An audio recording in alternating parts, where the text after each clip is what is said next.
Bonjour à tous, c'est Cyril de Steve Trend. Je voulais faire aujourd'hui un énième, enfin un troisième alerte sur l'or et l'argent aujourd'hui, pour plus diverses raisons.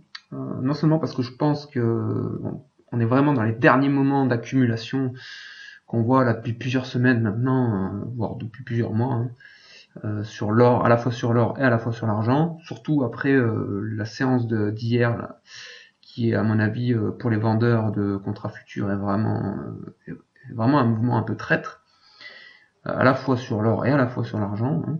Voilà. Donc pourquoi je pense que c'est les derniers moments d'accumulation et on est vraiment à quelques jours d'une grosse accélération haussière pour plusieurs, qui va déclencher vraiment un gros mouvement à la hausse. C'est tout d'abord sur l'argent, on a toujours cette droite de tendance baissière, hein, et on la chatouille, même on l'a carrément challengé la semaine du 6 avril. Puis on la reteste encore aujourd'hui, enfin en tout cas depuis hier. Euh, on a aussi à la fois donc sur l'or, c'est encore autre chose, hein, sur l'or, il n'y a plus de droite de tendance baissière, mais on a vraiment sur des indicateurs techniques une droite de tendance haussière sur le RSI. On voit que le MACD est toujours lui supporté par la droite de tendance haussière aussi. Et encore mieux, je vais dire, c'est que là, vendredi dernier, on avait validé un croisement baissier du MACD, de sa ligne de signal. Et là, boum, depuis hier, on invalide ce mouvement vente, enfin ce signal de vente sur le MACD hebdomadaire pour repasser au-dessus de la ligne de signal, tout en validant, tout en maintenant, on va dire, cette droite ascendante sur le MACD hebdomadaire. Donc voilà, ça commence à faire.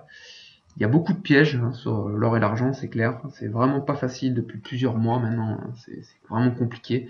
Il y a une grosse tendance baissière là, dans la consolidation, avec un gros momentum baissier, mais on voit bien que toutes les nouvelles attaques, là, il y a contre-attaque des positions acheteuses. Et là, on voit clairement là, toute cette zone-là, c'est une énorme zone d'accumulation, parce que 1130, on l'avait vu, hein, pour ceux qui ont suivi les analyses précédentes, 1130 c'est un énorme niveau, hein. Sur le futur c'est 50% de retracement de la dernière vague.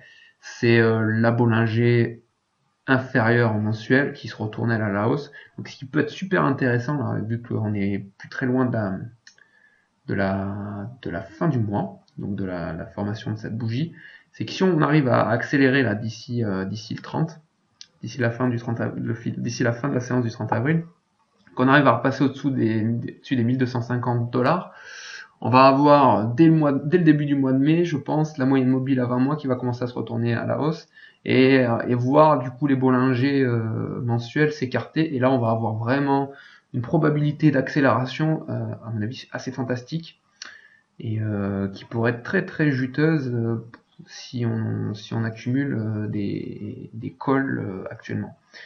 Parce que bon là clairement personne n'y croit encore, hein, donc les calls valent rien du tout.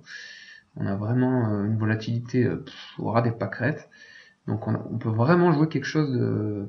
On peut vraiment jouer un gros mouvement sur l'or, à la fois sur l'or et à la fois sur l'argent. Hein, on a exactement la même configuration. Bon, ça c'est mon scénario de base. Hein, où on a rebondi là sur les 76,4 de retracement de Fibonacci. Je vous laisse regarder les précédentes analyses. Et là c'est pareil. Alors là la droite de tendance baissière qu'on a, c'est la même qu'on a tracée en hebdomadaire. Alors en mensuel on voit bien qu'on la challenge. Hein. Mais on voit que ça faiblit, là. On voit bien que les vendeurs, ils ont de moins en moins la main.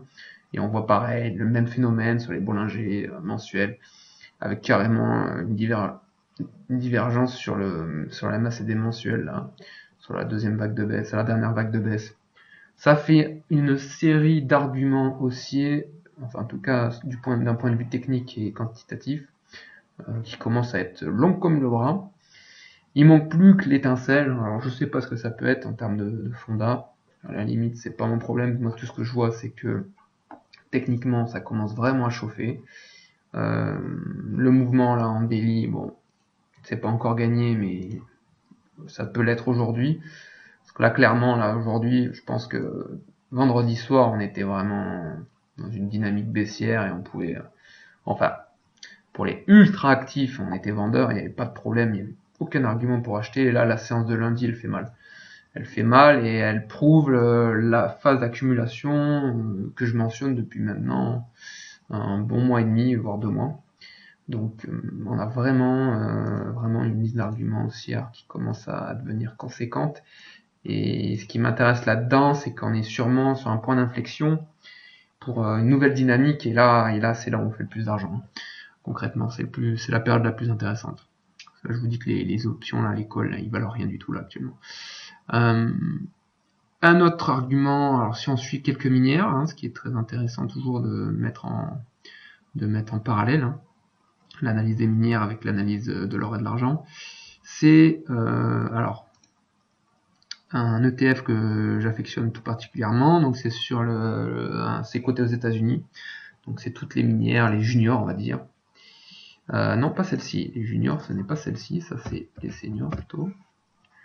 Les juniors, voilà, on a quelque chose de super intéressant. On a à peu près la même dynamique que sur l'or, avec une configuration mensuelle qui est à peu près identique. On voit bien que les Bollinger commencent à se resserrer, le MACD mensuel, et lui, il a croisé sa ligne de signal. Donc, toute cette zone-là, il faut la voir comme une zone d'accumulation. J'ai pas les volumes là, je l'ai pas mis sur les graphiques, mais les volumes sont énormes sur cette zone-là, vraiment énormissime.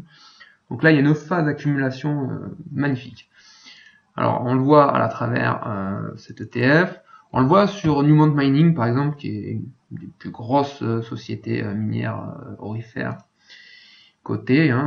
C'est magnifique. Bon, alors là, c'est un scénario en ABC un peu spécial, mais qui pourrait ouvrir la porte d'ici 2018 à un potentiel délirant, je pense. Donc, pareil, je pense que là, c'est une énorme zone d'accumulation avec le MACD qui n'a jamais croisé à la baisse sur la dernière attaque vendeuse, là. Donc ça, c'est magnifique aussi. En hebdomadaire, c'est validé aussi. C'est prêt à partir. Bon, là, ça suit le plan de trading à la lettre, oui, tout à fait. Et voilà. Allez, une petite dernière pour la route. Buenaventura, qui est une mine chilienne, si je ne me trompe pas. Peut-être péruvienne, je joue. Peu importe, c'est pas. Qui pareil, était dans une énorme phase d'accumulation, et on voit bien que sur un graphique hebdomadaire, là, c'est prêt à péter, comme on dit. Donc voilà, on a un cocktail minière et or-argent exceptionnel, je trouve. Et donc je pense vraiment qu'on vit les derniers moments de l'or et l'argent pas cher, on va dire, entre guillemets, tout est relatif. Et que d'accumuler là des calls actuellement, vu le prix des calls qui ne valent absolument rien, ça peut être très intéressant. Donc voilà. Je vous souhaite à tous une excellente journée et on fera un petit point si ce qu'on raconte s'avère juste et qu'on voit vraiment un gros breakout sur l'or et l'argent qui nous mènera beaucoup plus haut et on refera un point. Et bonne journée à tous et à bientôt sur tiptrend.com.